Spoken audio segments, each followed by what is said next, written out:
Senhor Deus, nós vamos a Ti, através e no nome do Teu Filho Jesus, apresentar nessa manhã nossa vida, apresentar diante do Senhor nossa realidade, Senhor. Pai, só o Senhor pode operar a obra da salvação. É o Teu Espírito quem convence do pecado, da justiça e do juízo. Nenhum homem, Senhor, pode salvar a si próprio, nem tampouco salvar a outros. Deus, usa de misericórdia conosco. Libera da sua abundante, maravilhosa, gloriosa graça. Graça que redime pecador, que justifica. Graça que regenera, que santifica. Graça que perdoa. Graça que salva os pecadores. Que o Teu Espírito trabalhe, Senhor, abrindo o coração dos homens, porque eles não farão isso, Senhor. Só o Teu Espírito pode fazê-lo. Faça essa manhã, Senhor. Abra o nosso entendimento para compreendermos todo o conselho de Deus. Abra o nosso entendimento para entendermos as Escrituras. Pai, a fé vem pelo ouvir, e o ouvir da palavra, do Santo Evangelho. Que a palavra seja ensinada, pregada, e que venhamos a ouvi-la, Senhor, para que então creiamos, tenhamos fé, e sejamos então justificados.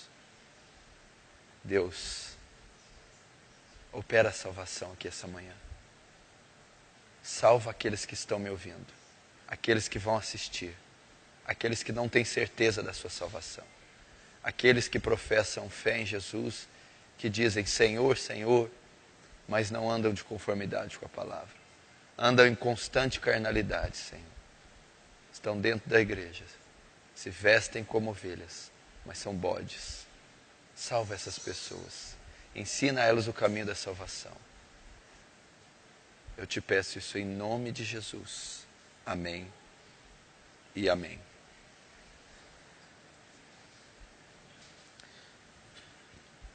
Primeira carta do apóstolo João, capítulo 5, verso 13. Estas coisas vos escrevi, a fim de saberdes que tendes a vida eterna, a vós outros que credes em o nome do Filho de Deus. Amém. Até aí. Bom, João menciona aqui no capítulo 5, no verso 16, um dos grandes propósitos da carta ter sido escrita. Isso é uma epístola, chamada Epístola Geral, escrita pelo apóstolo João a alguns cristãos. E o conteúdo da carta, e um dos grandes propósitos da carta, está relatado no capítulo 5 e verso 13. Estas coisas vos escrevi. Que coisas? A carta, o capítulo 1, o 2, o 3, o 4 e o 5. Então a carta, estas coisas vos escrevi. Para quê? Qual foi o propósito da carta? A fim de saberdes que tendes a vida eterna. Para vocês saberem se tem ou não vida eterna.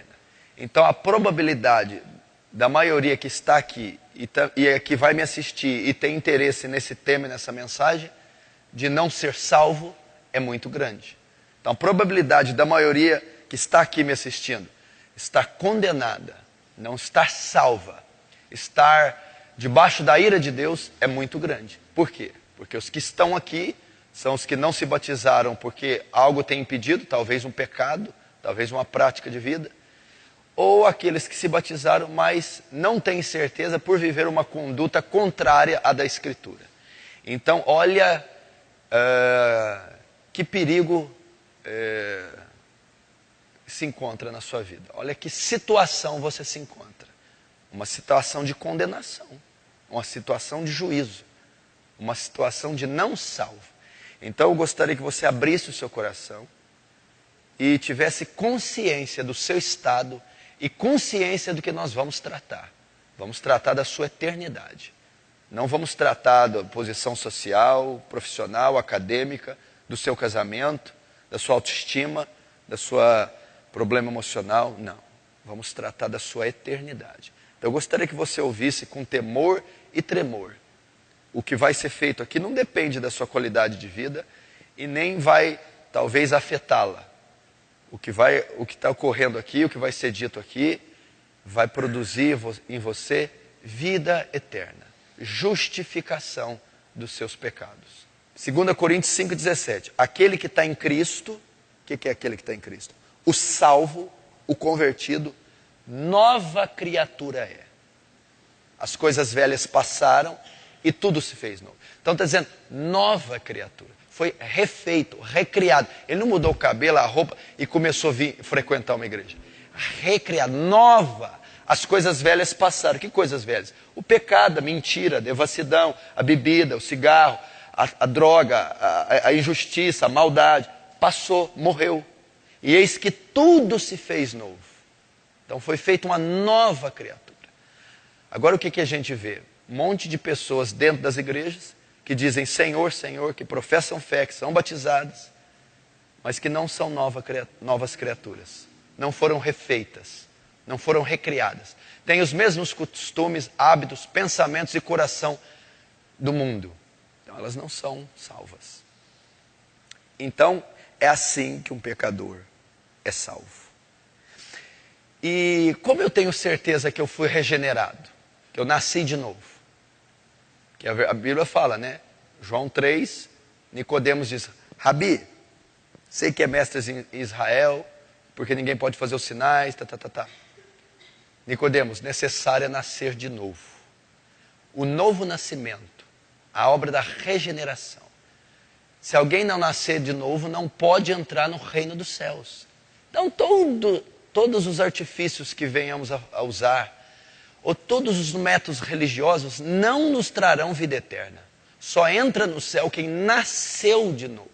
O velho homem com seus feitos foi crucificado. O pedófilo, o adúltero, o assassino, o mentiroso, o orgulhoso, o soberbo, o adúltero, o bêbado, o drogado, o mentiroso, o perverso, o ruim, foi morto com Cristo, sepultado, morto. E um novo homem nasce à imagem de Cristo. Então, isso é nascer de novo. Ele foi transformado por aquele poder. Então, novas afeições, novos sentimentos, novos desejos. O processamento mental dessa pessoa muda. Os sentimentos mudam, a conduta muda, o cerne muda. Então é assim, sem nascer de novo, uma pessoa não pode entrar no reino dos céus. E onde é mais evidenciado o novo nascimento? Como que eu sei que eu nasci de novo? Fui regenerado. Como que eu sei que eu sou uma nova criatura? Como que eu sei que esse poder de Romanos 1,17 me acometeu, me penetrou em mim e eu que era assim, me tornei novamente um homem justo? Como eu sei? Essa é uma das grandes evidências. Tem várias, mas vou te dar a grande para você avaliar você. A maior evidência que o poder me penetrou em mim, que eu sou uma nova criatura, é quando a minha vontade foi ou está alterada. É na vontade que você avalia se você é salvo ou não. Eu vou falar e você já faz a avaliação. A vontade é que muda. Tá, como assim? Muitas pessoas vêm para Cristo, elas deixam de fumar, elas deixam de beber, elas deixam de prostituir, elas deixam de fazer uma série de coisas. Contudo, isso não é suficiente para saber se você é salvo ou não. Porque no budismo as pessoas deixam de fazer também. No kardecismo francês deixa. No catolicismo romano também deixa. No islamismo, o padrão de santidade externa é muito maior que o cristianismo. Por exemplo, uma mulher muçulmana em casa não pode ser vista por um amigo. Por exemplo, se um amigo estiver lá frequentando a casa, ela não pode ser vista. Ela tem que ficar escondida até sair aquela visita. Então não é deixar de fazer. O que é então? Muitas pessoas param de fazer algumas coisas. A maioria nem para, continua fazendo.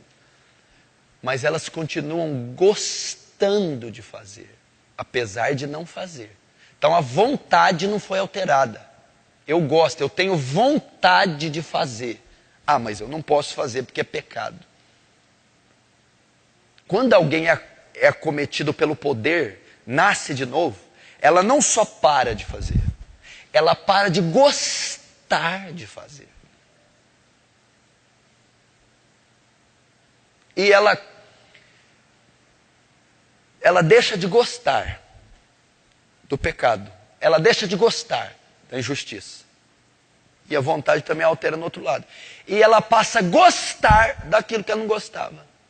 Santidade, justiça, verdade. Eu não gostava de falar a verdade. Eu não gostava de ler a Bíblia. Eu não gosto de ir no culto. Eu não gosto de orar. Eu não gosto de usar uma roupa mais comprida. Eu não gosto de ser justo. Quando ela nasce de novo, ela passa a gostar. Agora eu gosto. Eu tenho prazer de ler as Escrituras. Tenho prazer de ir no culto. Tenho prazer de me vestir com pudor. Tenho prazer de abandonar o pecado. Tenho prazer de obedecer à fé. Então a vontade. Agora eu gosto de fazer o que Deus me pede. E agora eu não gosto de fazer o que Deus odeia. Agora o que a gente tem na igreja? Um monte de pessoas que estão deixando de fazer o que amam e estão fazendo o que odeiam. Eles deixaram de fazer o que ainda amam e estão fazendo o que odeiam. Não nasceu de novo. Nascer de novo, eu deixei de fazer o que eu odeio agora e estou fazendo o que eu amo. Então, se você parou de fazer, mas ainda gosta de fazer, é uma grande evidência que você não nasceu de novo. Se você está fazendo as coisas de Deus, mas não tem prazer, não gosta das coisas de Deus, da justiça de Deus, você não nasceu de novo. Essa é uma das grandes evidências. A vontade é alterada. Entendeu? Agora nós vamos... E quando a vontade é alterada, ela vai convergir nas obras. Aí eu começarei a fazer obras boas, mas o meu coração já foi mudado, minha vontade já foi alterada, eu nasci de novo, fui recriado uma outra imagem, uma outra criatura, a imagem de Cristo. Isso vai ser evidenciado? Mateus 7. Colhem-se uvas ou figos dos espinheiros? Pode uma árvore má dar bons frutos e a árvore boa dar maus frutos? Portanto, pelos seus frutos conhecereis. Então a árvore se tornou boa, nasceu de novo. Logo o fruto vai ser bom. Então, outra evidência é o quê? Você diz que é uma árvore boa, crente, batizado, salvo. Mas dá maus frutos, então você não é árvore boa. Então você não é salvo. Se você é árvore boa, salvo, convertido. Você dá fruto bom, justiça, santidade, bondade. Agora, se você diz, sou árvore boa, crente, salvo, mas dou fruto mau, mentira, pecado, bebedeira, safadeza, maldade, mundo, vaidade, então você não é salvo. Portanto, pelos seus frutos conhecereis. Então não é a sua profissão de fé que evidencia que você é crente. Você que é carismático, você que me assistindo é pentecostal, você ora em língua, profetiza, rodopia, essa coisa toda. Se você fez uma confissão, se você atende a confissão batista de Westminster, se você é calvinista, arminiano, eleito, predestinado, não importa. Se o seu fruto é mau, você não é salvo. Nem todo aquele que diz Senhor, Senhor entrará no reino do céu. Senhor, Senhor é a confissão de fé, é a profissão de fé. É aquele que enfatiza repetidamente, sou cristão, mas não faz a vontade de Deus, não dá fruto. Ok? Então eu não conheço você, a evidência que você é salvo não é a igreja que você frequenta, os seus dons ou sua confissão. A evidência que você é cristão ou não, salvo ou não, é o fruto que você dá. Aí 2 Coríntios 13:5, examine-se, pois, o homem para ver se está na fé. Agora, faz um autoexame, teste a si mesmo, se você permanece na fé. Quais são os frutos que você tem dado? Como é que é a sua conduta, a sua vida cristã? À luz da Escritura. Você vai saber se você é salvo ou não. Testa. Há uma maneira de fazer um teste. Pega o espelho da palavra e coloca e avalia a sua vida. Pelo fruto, conhecerei a árvore. Profissão, batismo, isso não interessa. Isso é inútil. Se você é um nascido de novo, tem que dar fruto de nascido de novo. João Batista, aos fariseus, produzi, pois, frutos que mostrem arrependimento. Então olha para o teu fruto. É uva ou é espinho? Uma videira só pode dar uva. Mas a videira está dando espinho. Que fruto que é? Quem você é da porta para fora? Quem você é na escola? Quem você é na sala de aula? Quem você é no banheiro sozinho? Quem você é com a mãe ímpia, com o pai ímpio?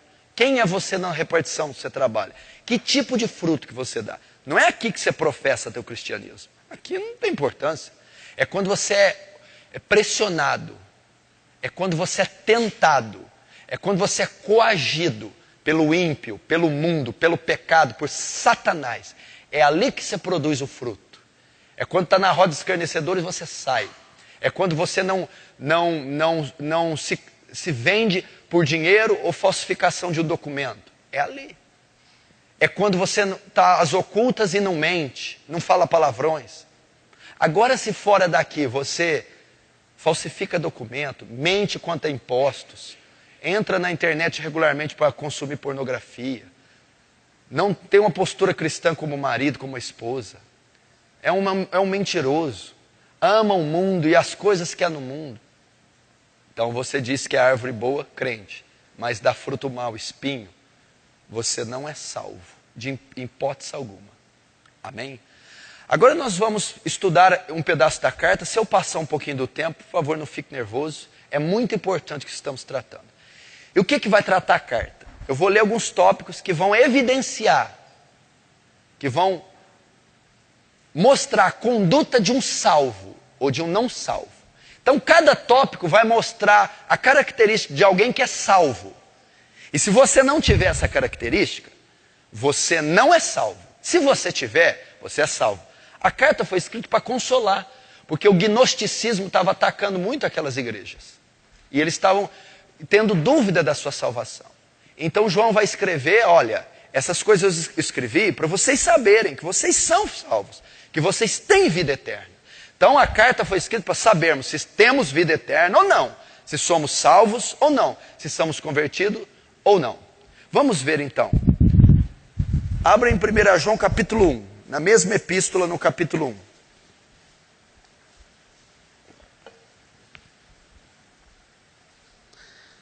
Vamos saber, teste da segurança da salvação. 1 João capítulo 1, verso 5. Vamos ler. Ora, a mensagem que da parte dele temos ouvido e vos anunciamos é esta, que Deus é luz, e não há nele treva nenhuma. Se dissermos que mantemos comunhão com ele e andarmos em trevas, mentimos, e não praticamos a verdade. Se, porém, andarmos na luz como ele está na luz, mantemos comunhão uns com os outros, e o sangue de Jesus, seu Filho, nos purifica de todo pecado. Vamos ver o 6 mais uma vez. Se dissermos que temos comunhão com ele, se dissermos que somos salvos e andarmos em trevas, mentimos e não praticamos a verdade. Se dissermos que mantemos comunhão, que somos salvos e andarmos em trevas, mentimos, não somos salvos. Até aí. Presta atenção. Primeiro teste. A Bíblia diz primeiro que Deus é luz e nele não há treva alguma. O que significa? Esse termo luz, ele compreende duas coisas, mas eu quero tratar uma. Que Deus é luz, Deus é puro, fala da santidade de Deus, da pureza de Deus, da justiça de Deus. A luz manifesta isso, expressa isso. Transparência, santidade, pureza. Deus é luz e não há treva alguma nele. Se dissermos que temos comunhão com ele e andarmos em trevas, ou seja, um Deus de luz só pode ter comunhão com pessoas que andam na luz. Pessoas que andam em trevas não podem ter comunhão com Deus. E a pessoa que não tem comunhão com Deus, ela não é salva. Então a primeira evidência é assim. Se dissermos que temos comunhão com Ele, com Deus luz, um Deus puro, justo, santo, e andarmos em trevas, mentimos. Se dissermos que somos salvos, e andarmos em trevas, não somos salvos. Então, luz e trevas. Luz, santidade, justiça, pureza. Trevas, andar numa vida de pecado. Ausência de santidade é uma evidência. Vamos lá. Se você diz que é salvo, diz que é convertido, luz, mas anda em trevas, no pecado, você não é convertido. Então, se Deus é luz, e luz significa ser santo, a evidência que eu sou salvo é que eu ando em santidade. Se eu disser que tenho comunhão com Ele, se eu disser que sou salvo, sou convertido, e não andar em santidade, eu não sou salvo. Primeira evidência de um convertido, de um nascido de novo, de um salvo. Andar em santidade. Crescer em santificação. Avalie a sua vida. A sua vida é uma vida de santidade. Você anda na luz, como Ele é luz. Ou seja, você é santo como Ele é santo. Você é puro como Ele é puro. Você é justo como Ele é justo. Você anda em justiça como Ele é justiça. Se você diz que é convertido e não tem uma vida pura, santa, você não é convertido. Você não é salvo. O que quer dizer ser santo? Dentre tantas interpretações, santidade significa separação. Você tem uma vida separada do mundo, separada do pecado, separada desse sistema. Essa é a grande evidência. É impossível um salvo viver uma vida não separada, uma vida impura, uma vida imoral. É impossível. Se você diz que é salvo, batizado, convertido, mas vive uma vida imoral, ímpia, injusta, em constante pecado, essa é uma grande evidência que você não foi salvo.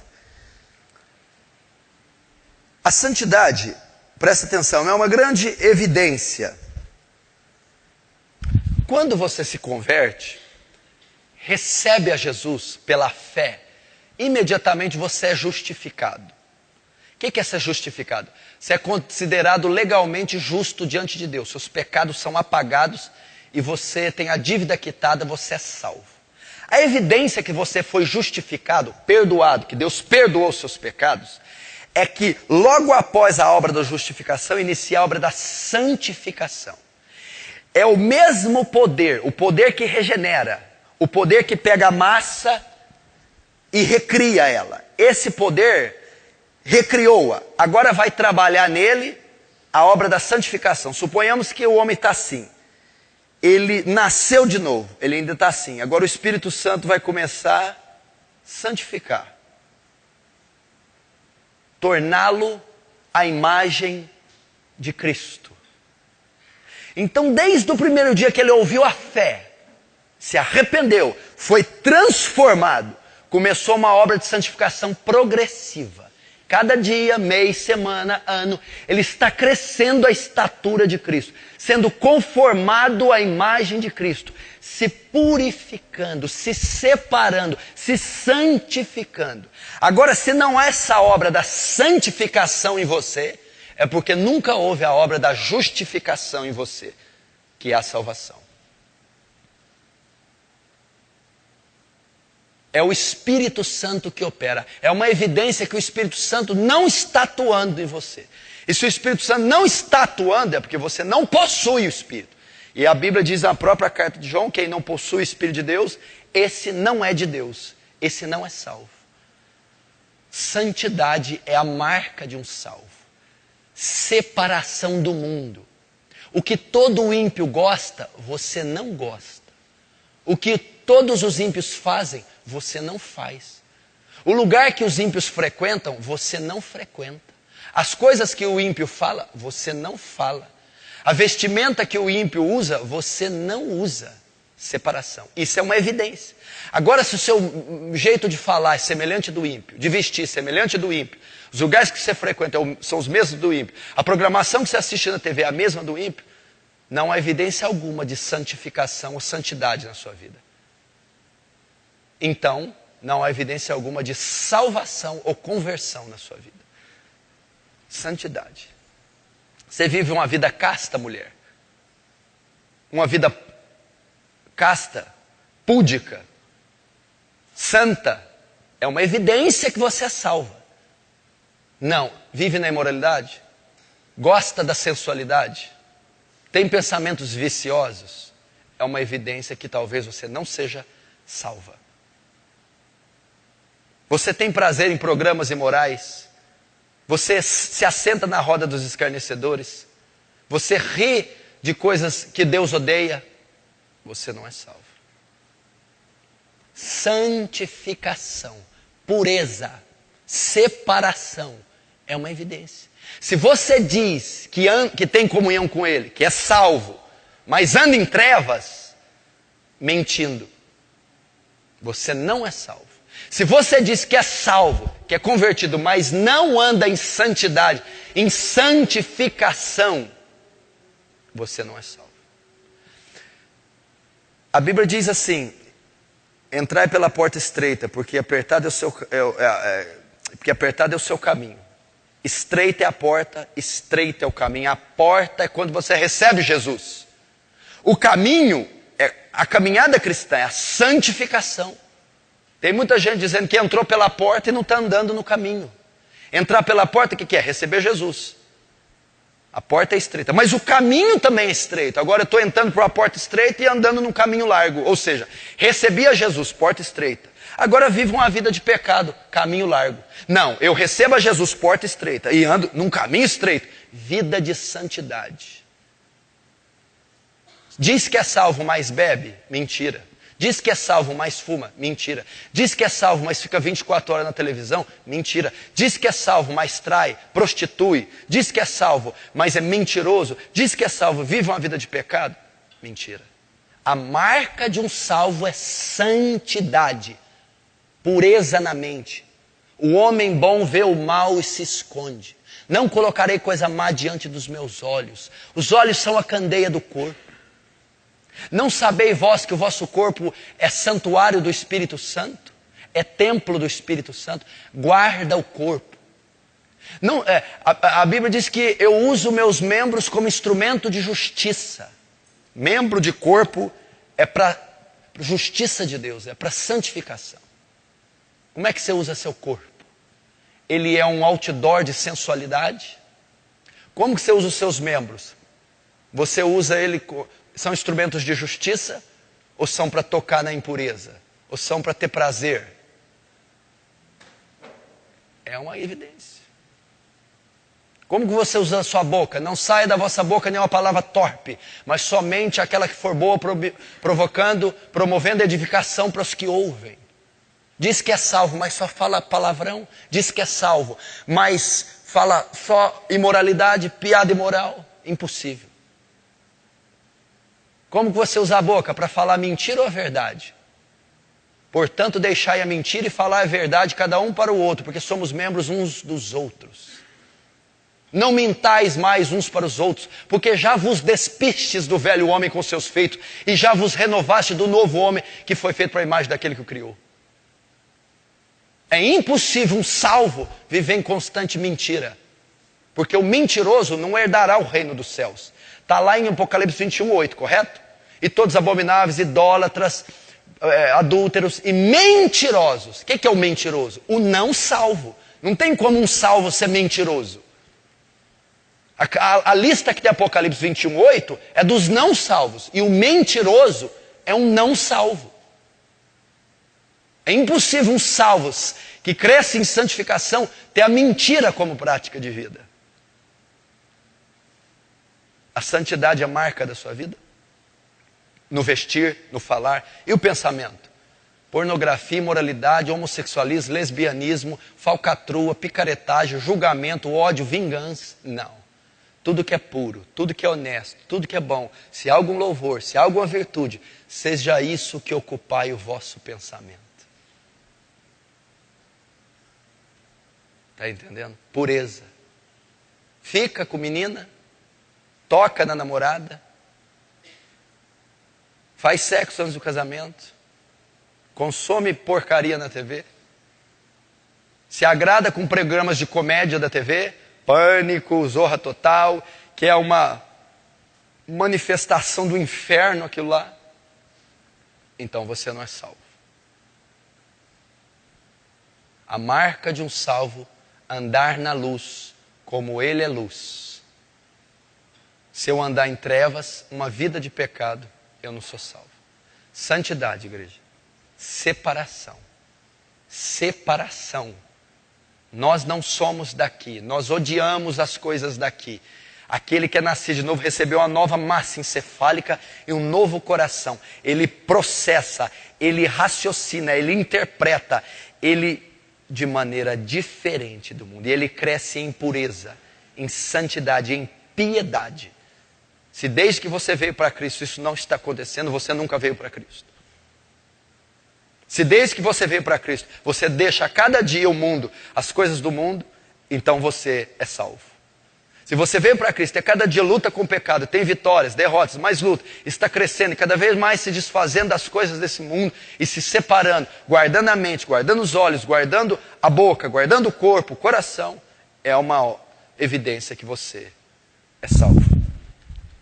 Então ele vai dizer depois no 7, se porém andarmos na luz como ele está na luz, mantemos comunhão uns com os outros e o sangue de Jesus purifica de todo o pecado. Ou seja, e o sangue de Jesus nos purifica, há perdão, há salvação em nós, se andarmos na luz, como ele é luz. Primeiro teste, andar na luz, vida de santidade, é uma evidência que somos salvos. Segundo,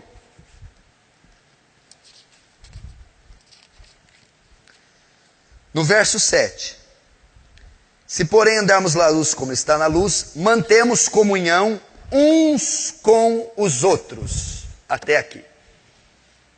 Segunda evidência, se você é salvo ou não.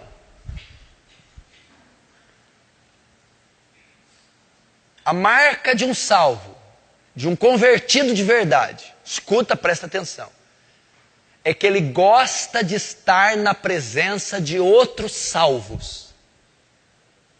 Se dissermos que estamos na luz, mantemos comunhão uns com os outros. Se dissermos que somos salvos, que somos convertidos, uma das evidências é que nós vamos andar somente com outros convertidos. É que vamos ter prazer de estar com outros salvos. Você diz que é salvo, mas seus melhores amigos são ímpios. Você não é salvo. Você diz que é salvo, mas tem Facebook e no seu Facebook só tem mensagens, fotos de ímpios. Você não é salvo. Uma evidência do salvo é que ele gosta de ficar na presença de outros salvos. A evidência de um convertido é que ele gosta de andar, tem comunhão, intimidade, amizade, somente com outros convertidos. Porque está dizendo ali, temos comunhão com os outros. O que significa a palavra comunhão? Koinonia. Ter algo em comum e companheirismo. Então eu sou companheiro daqueles que eu tenho algo em comum. O que eu tenho em comum com meu irmão? A mesma fé, o mesmo Cristo. Agora por que o bode não anda com outros salvos? Porque o bode não tem algo em comum com o salvo. O salvo gosta de Cristo, o bode não gosta de Cristo. Então ele não tem comunhão com o salvo, porque ele não tem algo em comum com o salvo. Agora, salvo com salvo tem algo em comum. O quê? Eu professo a mesma fé que meu irmão. Eu amo o mesmo Deus que meu irmão. Eu penso as mesmas coisas. Ele está trabalhando para crescer em santidade, eu também. Ele ama a fé, eu também. Ele fala das coisas do céu, do Espírito, eu também. Então temos comunhão. É agradável estar na presença dele. Agora o irmão que está dentro da igreja e não gosta de andar com santos, não gosta de andar com pessoas espirituais, não gosta de estar na presença de pessoas puras, mas gosta de estar na presença de ímpios, de pessoas carnais, ele não é salvo. Agora, o cara é crente, batizado, diz que é salvo. O melhor amigo dele é ímpio. As festinhas que ele está são ímpias. Os números do celular dele, a agenda do celular, a maioria de ímpio. O ímpio dorme na casa dele. Ele dorme na casa do ímpio. Tem intimidade com o ímpio. É uma evidência que ele não é salvo. Não é salvo. Bem-aventurado o homem, o cristão, que não anda no conselho dos ímpios, nem se detém no caminho de pecadores, e nem se assenta na roda dos escarnecedores. O cristão não anda no conselho de ímpio, não se detém em caminho de pecador, e nem se assenta na roda dos escarnecedores. O salvo não consegue. Presta atenção, não é questão de te obrigar. Não é para andar com essa pessoa. Não é para ter comunhão. Não, não, não. O salvo, ele não tem desejo de ficar com alguém que é ímpio. É ele que não quer. Como é que ele vai andar com a pessoa que fala palavrão, xinga, cobiça a mulher, tem conversas imorais, é estúpido e desonesto? O santo, o convertido, o justo, ele não consegue ter comunhão com esse tipo de pessoa. Não é obrigar. Você pode sair o que você quiser, meu filho. O problema é seu. Não vou te obrigar a fazer nada, não. Quem te disse que o salvo você tem que obrigar ele a ser santo? Jamais. Quem te disse que o salvo, o convertido, você tem que obrigar ele a não andar com uma amizade? Ele só vai andar com uma amizade para pregar para eles. O salvo não tem prazer. Como é que luz dorme com treva? Agora, se luz está dormindo com treva, é porque não é luz, é trevas dormindo com trevas. Essa é uma grande evidência. Agora, se você gosta de andar na presença dos santos, você gosta de ter comunhão com obreiros, pastores, gosta de ter comunhão com pessoas espirituais, puras, bíblicas, é uma evidência que você é salvo, que você nasceu de novo, que você ama Jesus. Vamos dar uma olhada para você ver. Marca aí 1 João que nós vamos voltar. Abre comigo em 2 Coríntios 6, verso 14. Olha lá. Aqui vai falar a diferença de um salvo e de um não salvo e a incompatibilidade que tem. 2 Coríntios 6, 14. Não vos ponhais em julgo desigual com os infiéis. Julgo desigual é não tenhais aliança, comunhão com ímpios. Porque que sociedade pode haver entre a justiça e a iniquidade ou injustiça? Ou que comunhão da luz com trevas? Paulo está dizendo, é impossível trevas e luz andar junto. Que harmonia entre Cristo e o maligno? Que união do crente com o incrédulo? Não pode. Que ligação há entre o santuário de Deus e os ídolos? Porque somos santuário do Deus vivente, como ele próprio disse. Habitarei e andarei entre eles. Serei o seu Deus, eles serão o meu povo. Por isso, olha lá para a igreja. Retirai-vos do meio deles. Separai-vos, diz o Senhor. E não toqueis em coisas impuras, ou em nada imundo, e eu vos receberei, e serei vosso pai, e vós sereis para mim filhos e filhas, diz o Senhor Todo-Poderoso. Outra vez, separação. Saí do meio deles. Saí e não toquei nada imundo. Ele diz que comunhão há entre luz e trevas. Que harmonia há entre o crente e o incrédulo. Não pode, é impossível. Agora, se está havendo, não é porque é crente e incrédulo. É incrédulo e incrédulo. É ímpio e ímpio. Agora avalia a tua vida. Com quem que você anda? Com quem que você abre a sua vida? Quem frequenta a sua casa? Você frequenta que casa? Quem está no seu hall e ciclo de amigos? Ímpios. Não, pastor, para mim não serve, eu sou salvo porque eu só ando com gente da igreja. Não, é quem disse que todo mundo que está em Israel é israelita? Tem ímpio batizado, tem ímpio que canta, tem ímpio que prega. Outra evidência é dentro da igreja. O camarada está na igreja e ele tem comunhão só com crente. Mas é só com crentes carnais. Porque dentro da igreja tem bode e ovelha. Tem o joio e tem trigo. Você pode reparar. Tem irmãos dentro da igreja que só gostam de andar com os irmãos mais fracos. Os carnais. Também é uma evidência. Eles não gostam de conversa espiritual. Isso aqui está muito chato, falando de Bíblia, de pregação, de orar. Não. Aí ele vai para o outro, está falando de futebol, de videogame, a última piada não sei da onde, o programinha que ele viu no CQC. Está na roda dos escarnecedores dentro da igreja. Eu percebo aqui dentro da igreja, eu sei quem anda com cada um, quais rodinhas cada um anda. Eu sei que tem gente que corre do espiritual, né? Esse papo espiritual, nossa Deus, coisa chata. Como é que alguém acha Deus chato? Pode ser salvo. Como é que um crente acha assunto da Bíblia pode achar chato? Isso não é crente, velho. Essa coisa de Bíblia é chata.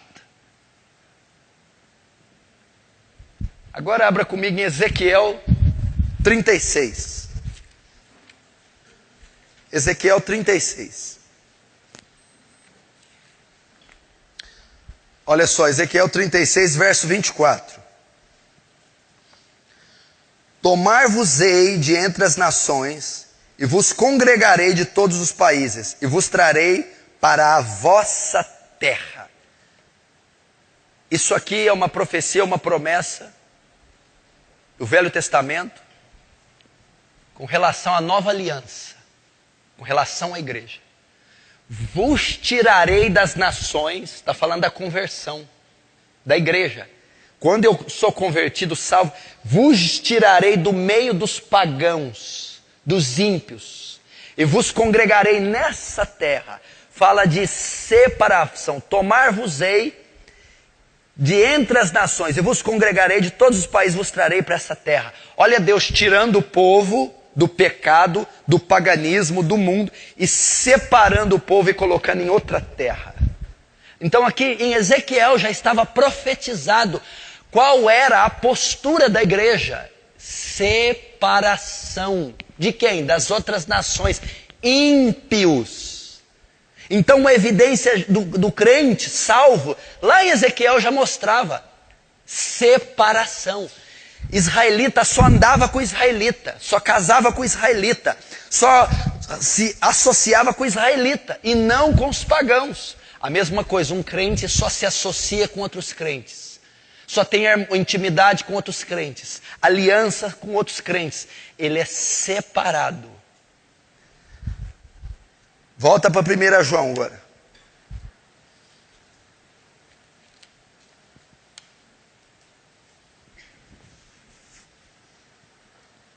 Três agora, terceiro. 1 João capítulo 1 ainda. 1 João 1, verso 8. Se dissermos que não temos pecado nenhum, a nós mesmos nos enganamos, e a verdade não está em nós. Se confessarmos os nossos pecados, Ele é fiel e justo para nos perdoar os pecados e nos purificar de toda a injustiça. Se dissermos que não temos cometido pecado, fazemo-lo mentiroso, e a sua palavra não está em nós. Vamos atentar para o 8. Se dissermos que não temos pecado nenhum, a nós mesmos nos enganamos, e a verdade não está em nós. Se dissermos que não temos pecado algum, não somos convertidos. Presta atenção. Terceira evidência de um salvo.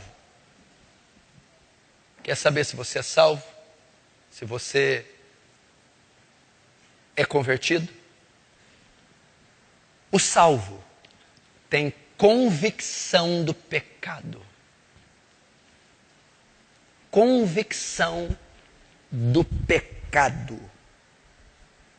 Convicção do pecado. O que quer dizer isso? Presta atenção. O salvo, o nascido de novo, ele é sensível ao pecado. Ele sabe a profundidade, o peso do pecado. Ele tem convicção, primeiro, que é pecador. Convicção da profundidade, do terror que é o pecado. Ele tem abominação do próprio pecado. Ele se entristece com o próprio pecado. Ele sabe que é profundamente pecador. E ele conhece as terríveis consequências do pecado. Agora é uma pessoa que diz que é salva, mas ela não vê maldade em nada. Ela não tem noção dos atos que ela pratica. Ela pratica a iniquidade e ela não acha, ela não vê aquilo como algo sério, como algo profundo. Ela trata o pecado de modo superficial. O que tem? Eu só fui lá ontem. Ué, o que tem? Mas eu bebi, mas foi em casa. O que tem? Que a mulher estava merecendo. Não, mas o que tem de mais? Foi só R$100. Ele roubou R$100. O que tem? Eu não aguentei, eu me masturbei, mas isso é normal, sou menino, novo. Ele não tem convicção do pecado. O pecado não é um terror para ele. Não é uma abominação. Ele não é sensível ao pecado. Ele não sabe a profundidade que é o pecado. E se você assim peca, se você comete atos iníquos e não vê a profundidade deles, você não é salvo. Você não é salvo.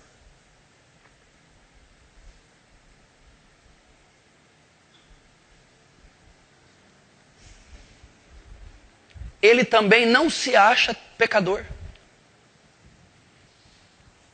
Se dissermos que não temos pecado, a verdade não está em nós. Ele não se julga tão pecador. Ele não se julga merecedor do inferno. Ele não se julga impuro ou mau. Não se julga. Ele não tem convicção da própria natureza, da própria pecaminosidade. Aí é uma grande prova que ele não é salvo. Por quê? Porque ele não tem o Espírito de Deus, outra vez.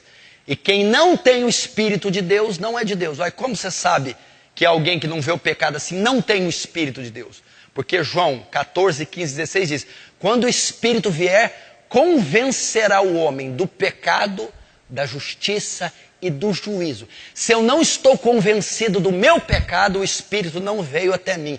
E o Espírito não vir até mim é uma evidência que eu não sou salvo. Porque quando o Espírito trabalha em mim, eu vejo a pecaminosidade dos meus atos.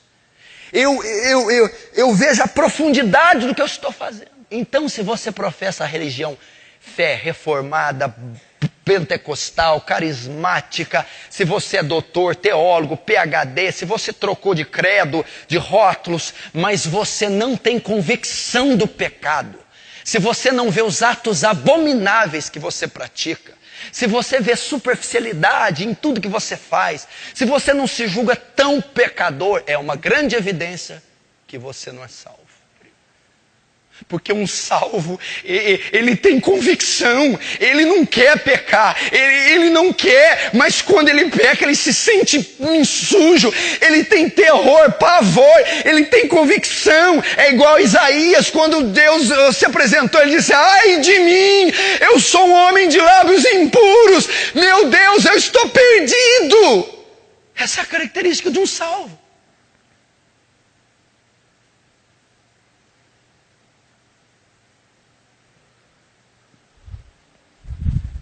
Agora, onde você foi ontem? Fui ali, fui no aniversário. Vai dormir, perde a hora no outro dia, com a consciência tranquila. Como é que pode ser salvo? Onde você estava? Não, estava aí, trabalho, estava saindo com os amigos. Mente. Esse patrão meu, ele é injusto, ele não merece, por causa disso eu vou furtar algo da empresa. E não há pesar. Não há pesar. Sai com a namorada, escorrega, cai, tá bom. Não há pesar. Não há pesar das coisas que você está fazendo. Eu estou dizendo algo sério. Se não há pesar na sua vida, você vai para o inferno. E é lá mesmo que você tem que estar. Porque uma pessoa que não tem pesar, convicção do pecado, o que ela vai fazer no céu? Como é que você pode pecar com essa cara lavada e vir no culto e levantar a mão? Como é que você pode viver uma vida impura, imoral, desonesta, trambiqueira? E congregar, não há peso. Você está fazendo atos abomináveis diante de Deus. O que você considera normal, Deus simplesmente abomina. E é a grande evidência que você é salvo ou não. Convicção do pecado.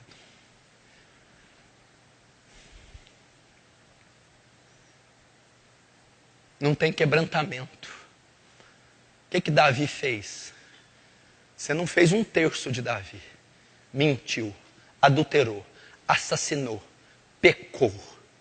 Mas a Bíblia diz que quando Natan repreendeu, Davi cai prostrado, me perdoa, eu pequei. E no Salmo 51 ele vai mostrar a postura dele. Em pecado me formou minha mãe, Deus no ventre da minha mãe. Ele diz, tu não se agrada de sacrifício, se não te daria sacrifício para o Senhor. São um coração contrito e quebrantado. Davi ficou pesado pelo pecado. E a Bíblia diz que 7 dias ficou sem comer. Ele ficou tão consternado, compungido pelo pecado. Ele sentiu nas vísceras o poder, a força do pecado, a ponto de jejuar, de escrever um salmo brilhante que é o 51. Evidência que Davi, mesmo cometendo aqueles erros, era salvo. Agora, se fosse nós, que jejum que eu quero as iguarias, eu sou o rei Davi. Bobagem, todo mundo morre, mata esse cara. Sou o rei, eu tenho quantas mulheres eu quiser.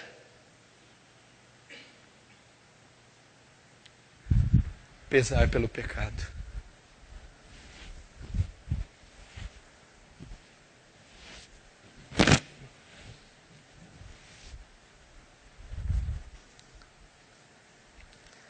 Pesar pelo pecado. Quarto. Capítulo 2 agora. Quarta evidência.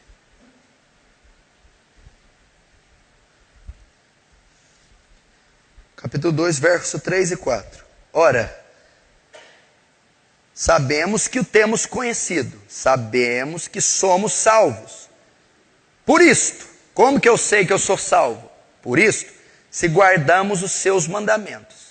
Aquele que diz, eu conheço, aquele que diz, sou salvo, e não guarda os seus mandamentos, é mentiroso, e nele não está a verdade. Não é salvo. 4. Guardar a palavra de Deus. Eu vou te explicar o que ele está querendo dizer. O verdadeiro salvo conhece a Bíblia, estuda a Bíblia, pratica a Bíblia, obedece a Bíblia. Se você diz que é salvo, nem lê Bíblia, nem sabe o que está na Bíblia, aí não tem nem jeito de argumentar com você, filho. Se você diz que é salvo, até conhece mais ou menos, mas não pratica nada que conhece. Se você diz que é salvo, mas não obedece os mandamentos, é impossível ser salvo. Porque a marca de um convertido, de um salvo, é que ele anda e caminha na palavra. Eu vou traduzir isso numa frase. O salvo aplica cada conceito da palavra na sua vida diária. A marca de um salvo, que você é convertido, cada conceito da Bíblia ele aplica na sua vida diária. Se preocupa em observar e obedecer detalhadamente a palavra. O que é isso? No casamento dele, ele aplica o conceito bíblico. Lá no trabalho, ele aplica conceito bíblico.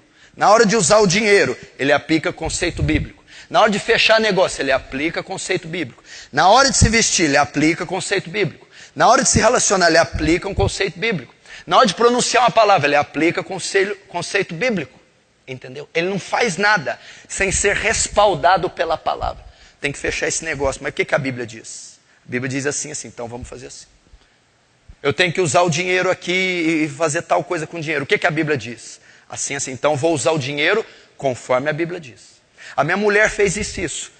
Eu vou falar com ela, mas o que a Bíblia diz? Como eu devo falar? A Bíblia diz assim, então eu vou falar assim com a minha mulher. Eu vou num culto hoje, eu vou numa formatura, eu vou trabalhar, eu vou vestir a roupa. Que roupa que eu ponho? O que a Bíblia diz? Vós mulheres, usai trajes modestos, serem castas, boas donas de casa, que o enfeite não esteja nos cabelos, no frisar dos cabelos. Então tem que vestir com modéstia. Então é assim que eu vou fazer. Qual a última vez que você consultou a palavra para tomar uma decisão? O negócio que você abriu aí tem respaldo bíblico? O jeito que você lida com o dinheiro é bíblico? O jeito que você está vestido para vir aqui hoje é bíblico? A Bíblia manda, tem um princípio para vestir, principalmente a mulher. Provérbios 7:10 diz que a mulher sensual se veste como prostituta. Provérbios 7:10, pode olhar aí. Diz que a mulher tem que ter um traje moderado, modesto, ser casta. Não, mas eu sou crente, mas nem conheço Bíblia. Sou crente, mas não gosto de Bíblia. Sou crente, mas não aplico a Bíblia. Aí é difícil ser crente. Meu irmão, porque a gente tem que ter... E tem gente que é ignorante, parece que é, desculpa, burra. Eu não vou para a Bíblia. Filho, a Bíblia abençoa, a Bíblia não amaldiçoa, não. Seguir princípio bíblico não é ruim, não, é bom. É muito melhor obedecer cada vírgula, tio e i, do que não obedecer nada. Não, porque se eu não obedecer a Bíblia, eu ganho R$10 a mais. Não, filho. É uma tolice pensar que desobedecer a Bíblia vai te trazer mais lucro. Isso é tolice. Não é bom, eu vou falar com a minha mulher, mas eu vou falar à luz da Bíblia. Eu vou falar com meus filhos, mas eu vou falar à luz da Bíblia. Eu vou usar aquela bufunfa, mas à luz da Bíblia. Eu vou me vestir à luz da Bíblia. Eu vou falar à luz da Bíblia.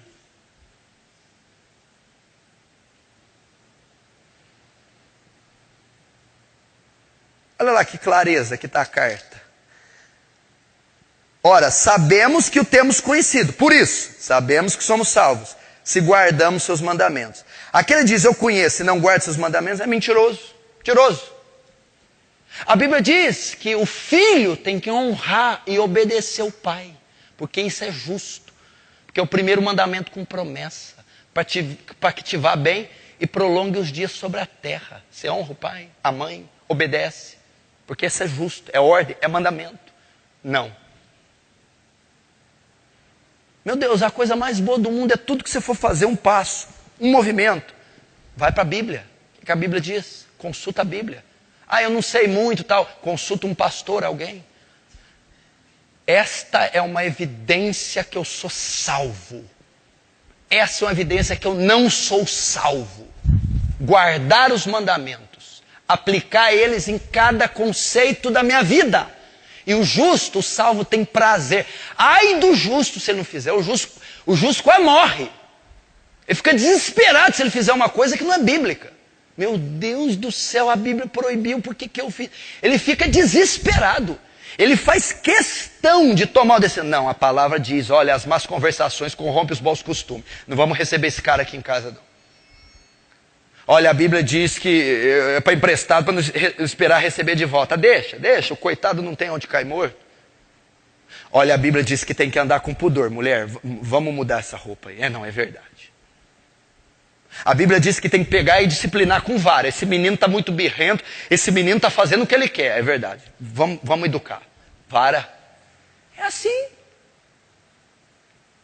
A Bíblia diz para eu zelar o que é honesto diante dos homens. Nós temos que pagar a conta em dia, nós estamos dando mau testemunho, nós estamos gastando mais que estamos comprando. A palavra diz para a gente andar em dia com a sociedade. Lembra de Jesus? Dai a César o que é de César, dai a Deus o que é de Deus. O crente se preocupa, é verdade, é verdade. Vamos baixar o gasto esse mês sem internet, sem comida cara, vamos pagar as dívidas. Porque a palavra diz.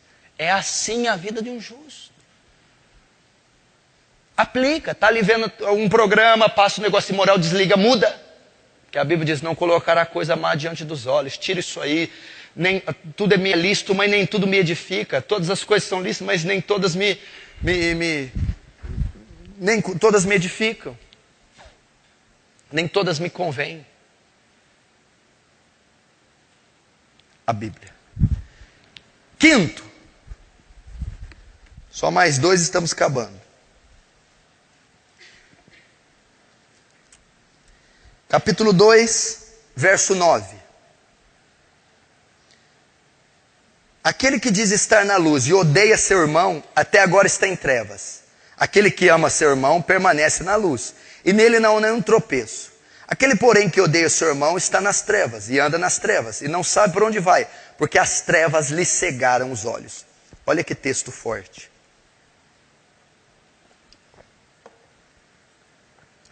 Quinto teste. Amor pelos meus irmãos. Um verdadeiro salvo ama outros salvos. Ama os irmãos em Cristo. Ama o próximo. É marca, porque o amor de Deus foi derramado nele pelo Espírito que nos é dado. O grande mandamento da lei é amar. Paulo vai dizer nos Gálatas, e toda a lei se resume nessa palavra, a saber, ama teu próximo, como a ti mesmo. O crente ama outro crente. O crente ama seu semelhante. Ele tem amor pelo salvo, pelo convertido. Ele tem amor pelo justificado, pelos santos. Se você estudar as igrejas primitivas, eles tinham tudo em comum, se salvavam uns aos outros, se protegiam uns aos outros, cuidavam uns aos outros, davam mantimento. Havia um amor. Havia uma festa que comemoravam nas igrejas dos primeiros séculos chamada Ágape, festa do amor. Tinham tudo em comum. Uns davam comida para os outros, roupas para os outros. Ah, você trabalha com costura? Eu trabalho com agricultura. Então eu empresto o meu serviço, você o seu. Amor. Amor é perdoar quando um às vezes te ofende. Não, mas eu amo aquele irmão, eu lhe relevo. Amor é ajudar, amor é passar uma noite com ele no hospital. Amor é caminhar 2 milhas, amor é dar a capa, dar a túnica. Amor é estar pronto a servir, amor é ter paciência. Agora, peraí. O camarada disse que é salvo, mas odeia os irmãos. Tem rancor com a diaconisa. Tem birra com o obreiro. Não olha na cara do pastor. Tem um prazer quando o irmão se estrepa. Você já viu? Eu nunca vi uma geração igual essa que odeia tanto como a nossa. Pastor fulano ficou sabendo? Coisa boa. Sabia. A Mara que rebenta. Não é assim? Ódio entre os irmãos. Quer ver? Põe o dedo aí, marca. Vamos lá para Provérbios 16. Provérbios. Provérbios 6. Verso 16. Olha lá, que espetáculo. 6 coisas o Senhor aborrece, e a 7ª sua alma abomina. Primeiro vamos ver as coisas que Deus odeia. O que Deus odeia? Olhos altivos, gente soberba, orgulhosa. Deus odeia, a Bíblia está dizendo. Segundo, língua mentirosa. Deus odeia mentirosos.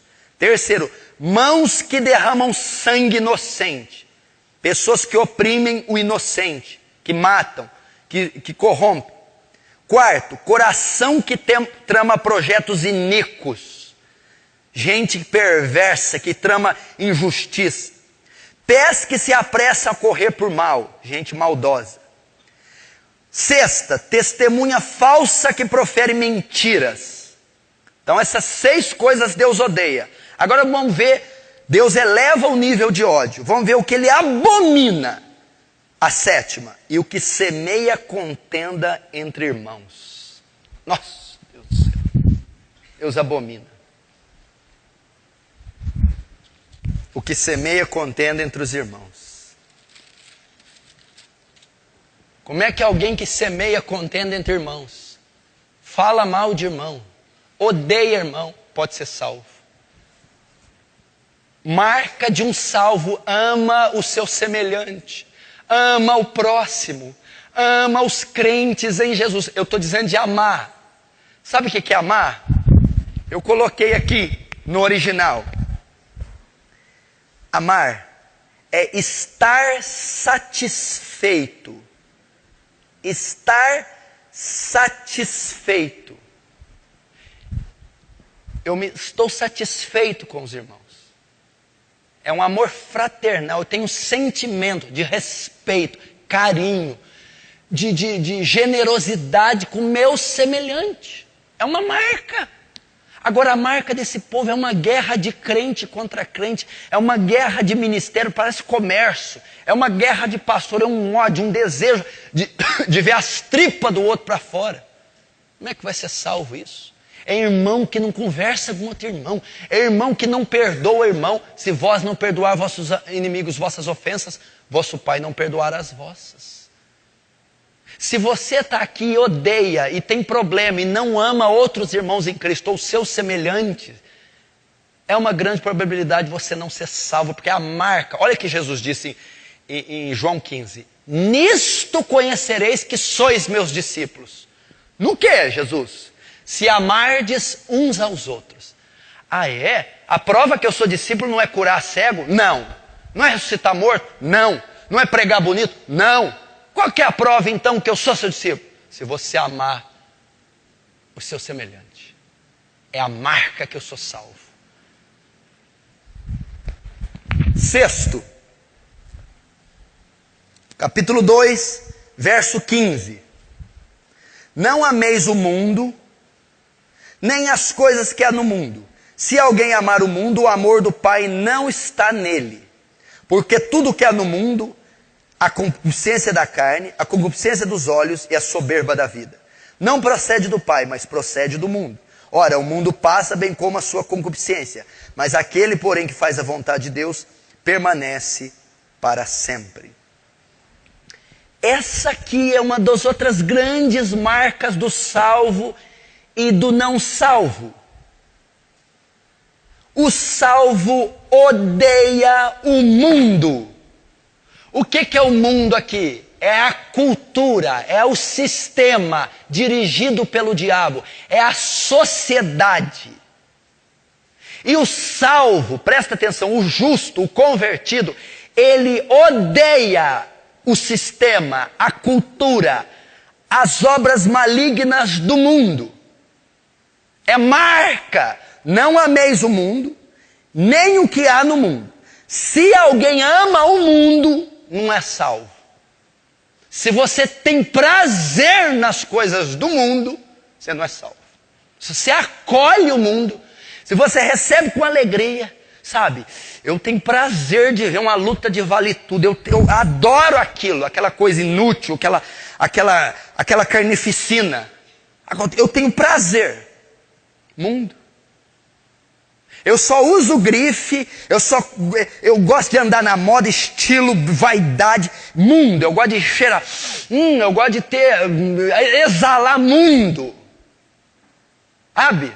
A última moda, a grife, eu gosto de estar por dentro das revistas caras, contigo. Eu gosto de saber da vida dos atores, fofocas ali, os famosos. Eu me adoro entreter com aquilo. Mundo não é salvo. Não é salvo. Se você consome futebol de uma maneira idólatra, eu não perco um jogo, eu brigo com a esposa por causa de jogo, eu faço de culto por causa de jogo, eu gosto de jogo, eu idolatro, eu até oro para o time ganhar. Por isso que o time só vai perder. Mundo. Mundo. Mundo. Se alguém ama, se alguém acolhe, se alguém recebe com alegria, se alguém tem prazer nas coisas do mundo, o amor do Pai não está nele, ele não é salvo. Sabe, as pessoas, é mundana, ela adora Las Vegas, Hollywood, ela adora mundo, moeda, papel, marco alemão, franco suíço, dólar americano, mundo, é um trem de doido, mundo. Tudo que é mundano, é mundo. Não é salva. E está cheio disso dentro da igreja. Cheio de gente. Jesus, elas querem usar as coisas espirituais, as que estão na igreja. Elas querem usar o céu, querem usar Deus, as coisas espirituais, para promover as naturais delas. Então eu vou dizer que tipo de crente você é. Olha para mim. Se esperarmos em Cristo só nessa vida, somos os mais miseráveis de todos os homens. É o que a Bíblia diz. cara usa Deus, usa o céu para a terra. O cara quer que Deus patrocine o mundanismo dele. Pastor, então não pode viver no mundo? Eu não estou falando que não pode viver no mundo, não pode amar o mundo. Você pode ter carro, casa, pode ter tudo, mas eu não amo essa porcaria. Eu não tenho apego, eu não tenho fissura nisso. Está aí. Não há problema nenhum você estar no mundo. Nenhum. Você usar tudo que tem no mundo. O problema é você amar o mundo. O problema é você não respirar sem o mundo. Esse é o problema. Então a pessoa ama o mundo, cheira como o mundo, veste como o mundo, fala como o mundo, vive como o mundo, gosta de tudo que o mundo tem. Como é que ela é salva? Um salvo odeia as coisas do mundo. Ele odeia ver quando a Xuxa profere aquelas palavras. Ele odeia a declaração da Daniela Mercury na revista Veja. Ele odeia aquelas lutas, aquela coisa toda mundana. Ele odeia a idolatria. Ele odeia a luxúria. Ele odeia o prazer. Ele odeia a aparência do mundo.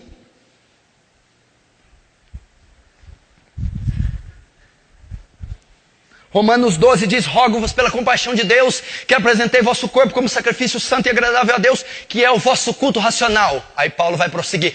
E não vos conformeis com esse mundo. Não conforma com esse sistema. Não abraça, não acolhe esse mundo perverso.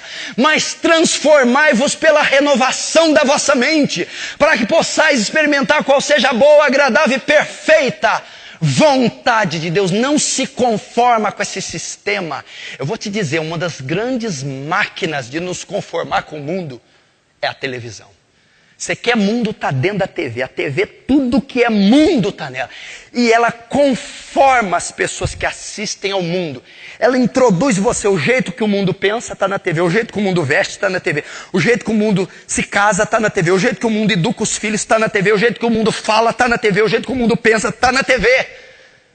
Então quando você está diante da TV, ela está te conformando ao mundo. E Jesus está dizendo que quem ama o mundo, se conforma ao mundo, não é salvo.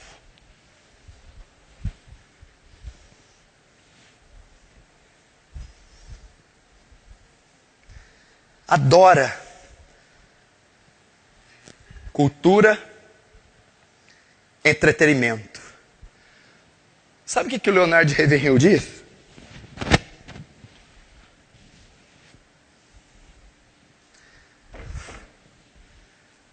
Que o entretenimento é o substituto diabólico para alegria. Entretenimento! Ó coisa do inferno!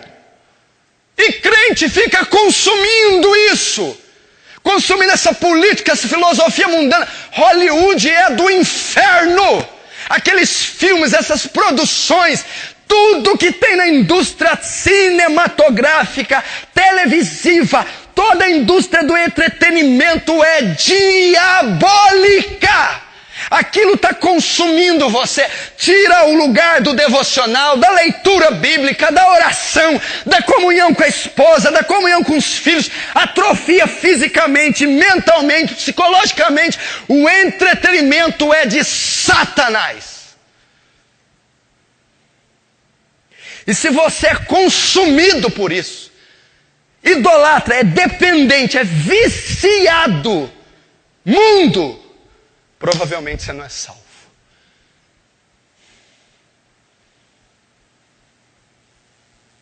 Isso é muito perigoso. Eu não estou dizendo, presta atenção, eu não vou estar lá na sua casa agora com um pedaço de pau. Não faz. Não é isso. Você não entendeu a mensagem. Eu estou dizendo que se Deus tirou o coração de pedra e pôs um de carne, você desliga isso aí.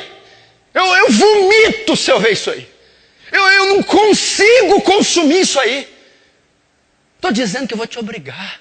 O que é isso? Tira essa safadeza, essa pouca vergonha. Some com isso da minha casa. Pega um filho fazendo isso, você dá um corretivo. Ó, moleque, você quer fazer isso, você dá a porta para fora. Eu até te dou liberdade. Na minha casa isso não entra. Um salvo faz isso. Ele não quer. Ele não vai rir daquela porcaria. Ele não vai rir da pornografia, do palavrão. Ele não vai rir do que é fútil, do que é diabólico. Ele vai entristecer. Ele vai vomitar. Ele não tem prazer nisso. Essa é uma evidência que ele é salvo. Última para encerrar a evidência. 1 João capítulo 3. Capítulo 3. 1 João 3. Versículo 6. Todo aquele que permanece nele não vive pecando. Todo aquele que vive pecando não o viu, nem o conheceu. Verso 9. Todo aquele que é nascido de Deus não vive na prática do pecado, pois o que permanece nele é a divina semente. Ora, esse não pode viver pecando, porque é nascido de Deus. O 6 de novo. Todo aquele que permanece nele, todo aquele que é salvo, não vive pecando. Todo aquele que vive pecando não o viu, nem o conheceu. Até aí, para encerrar agora. 7. O salvo não tem o pecado como estilo de vida. O salvo peca, pastor? Peca. O salvo cai? Cai. O salvo esfria? Esfria. O salvo faz lambança de vez em quando? Faz. O salvo peca? Peca. O salvo vive uma vida de pecado? Absolutamente não.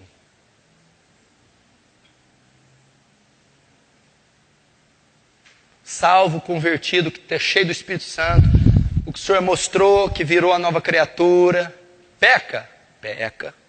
Isso é muito triste, mas acontece. Ele cai? Cai. Falha? Falha. Vive uma vida de pecado? Impossível. Está aqui, ó. Claro e bom som. Todo aquele que permanece nele, o salvo, não vive pecando. Mas todo aquele que vive, olha que detalhe, não é? Ele não está dizendo todo aquele que peca, porque todo mundo peca. Mas todo aquele que vive pecando. Olha o que a Bíblia diz: não o viu, nem o conheceu. Não é salvo.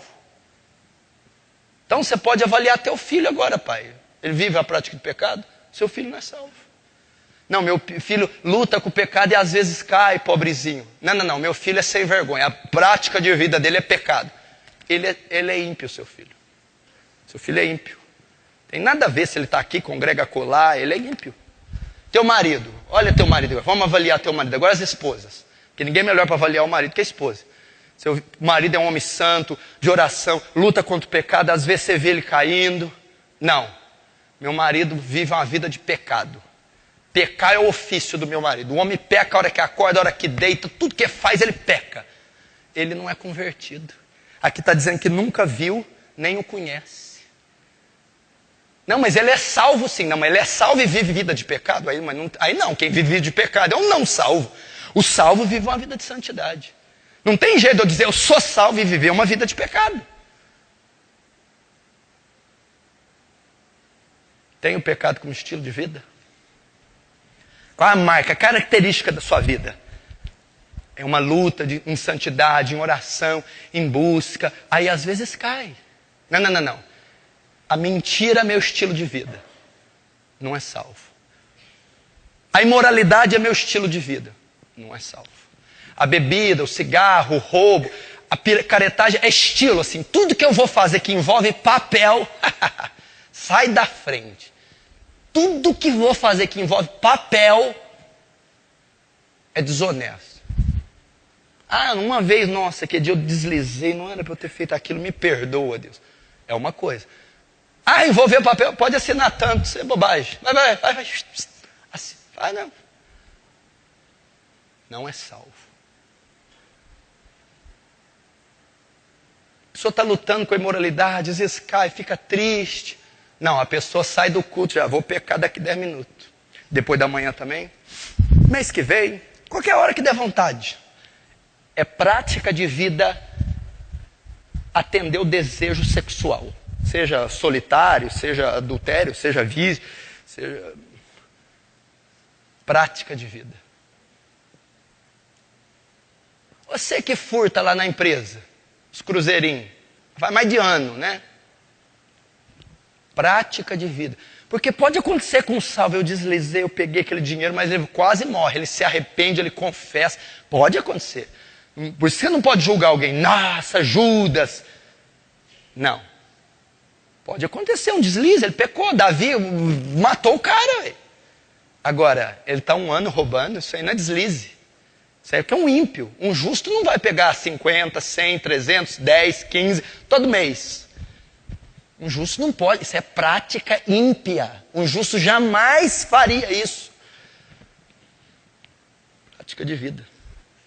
Fazer sexo com a namorada regularmente. Para começar, namoro nem é bíblico, não existe essa palavra na Bíblia. Namoro surgiu de 150 anos para cá. Biblicamente, se ajunta um homem e mulher, já casa. Pô, nós vamos tratar disso. Mas aqui na cultura ocidental, o máximo que a gente podia liberar era cortejo. Faz sexo regularmente com a namorada, usa roupa sexual, passa a mão, passa a boca, normal. Como é que isso vai ser salvo? Como é que um salvo todo dia chupa a namorada? Não tem cabimento. Não tem lógica. Não é salvo. É um beberrão, é um fumante. Não, está lutando para se libertar. Opa, é outra coisa. Não, eu vou na igreja e não paro de beber. Não é salvo.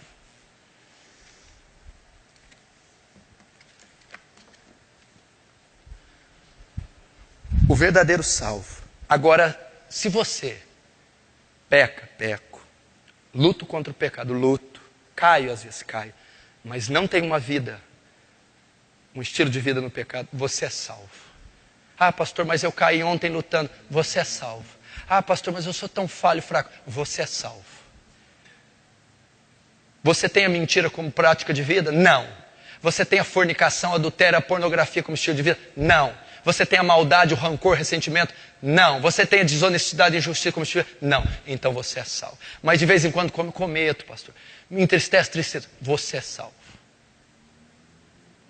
Então essas são as evidências. A carta diz isso, não sou eu. De um salvo ou não salvo. Primeiro, ele anda na luz. Uma vida em crescente santidade. Segundo, tem comunhão, adora ficar no meio de outros crentes e odeia ficar com ímpios. A evidência. Terceiro, tem consciência do pecado e não vê superficialidade no pecado. Ele tem convicção do terror que é o pecado. Quarto, estuda a palavra, conhece e aplica cada detalhe na palavra na sua vida diária. Quinto, ama o seu próximo, ama os seus irmãos em Cristo, tem profundo compaixão. Sexto, odeia o mundo, odeia o sistema de Satanás. E sétimo, não tem o pecado como estilo de vida. Essas são as evidências de um salvo e de não salvo. Você vai pegar agora o que você anotou, o que você memorizou, vai avaliar a sua vida. Mas vai avaliar ela com justiça, irmão, não é com sentimento, não. Aqui é sim, sim ou não, não. Você não precisa enganar a si próprio. Você tem que sair daqui. Oh, Jesus, eu tenho certeza que eu sou salvo, graças a Deus. Ou você tem que sair, Pai, tem misericórdia. Eu não cumpro um item daquele. Eu não sou salvo coisa nenhuma. Avalie. E a partir dessa avaliação é que Deus vai operar em você. Foram 2 aulas. A primeira para mostrar o que era o homem, o que ocasionou a queda e o que é feito para salvar. Hoje, as evidências de um salvo ou não. O último domingo, não perca, é o antídoto. Se você não é salvo, o que fazer para ser? Se você não nasceu de novo, o que fazer para nascer? Se você não é convertido, o que fazer? É o que eu vou ensinar. Para que você que não tem certeza, para você ter de fato certeza. Para você que não é batizado, já se decidir, após o Espírito te convencer, a se batizar. Quem disse que Deus não pode te salvar? Ele pode te salvar. Ele quer te salvar. E alguns Ele vai salvar. Amém? Fecha os olhos.